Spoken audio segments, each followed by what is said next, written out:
सगळ्यांना जय शिवराय. आपण या निवडणुकीत मुंबईसह महाराष्ट्रात आपण कोणालाही कुठल्याच प्रकारचा कसलाच पाठिंबा दिलेला नाही. काही जणांनी काही बांधवांनी कुठं कुठं पाठिंबा दिलेला असेल किंवा त्यांचा तो वैयक्तिक काही जणांनी निर्णय घेतलेला असेल, त्यांना तो अधिकार आहे.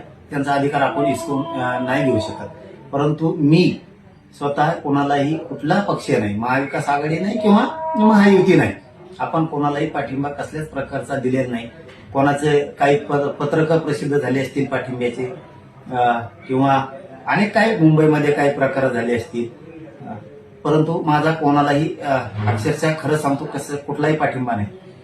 पूर्वीचे कधीचे काळीचे तरी कुठले व्हिडिओ काढलेत आणि त्या माध्यमातून कुठंतरी ते व्हायरल केले जातात, अशी काहीतरी एक माहिती मिळाली. म्हणून एक माझी सगळ्यांना नम्रपणे विनंती की आमचा कोणालाही कसलाही पाठिंबा नाही. कोणाचं काही पत्रक कोणी काढलं असून पाठिंब्याचं, त्या पत्रकाबद्दल सुद्धा ते त्यांचा वैयक्तिक अधिकार आहे, तो त्यांचा वैयक्तिक निर्णय.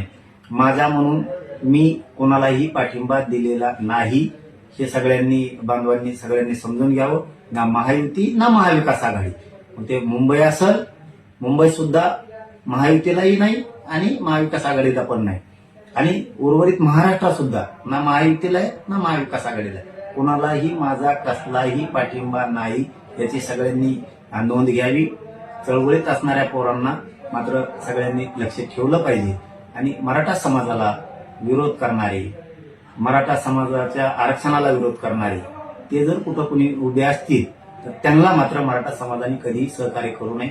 शेवटी ते मराठ्यांच्या लेकरांच्या मुळावर उठणारे लोक असतात, हे मराठा समाजाने समजून घ्यावं.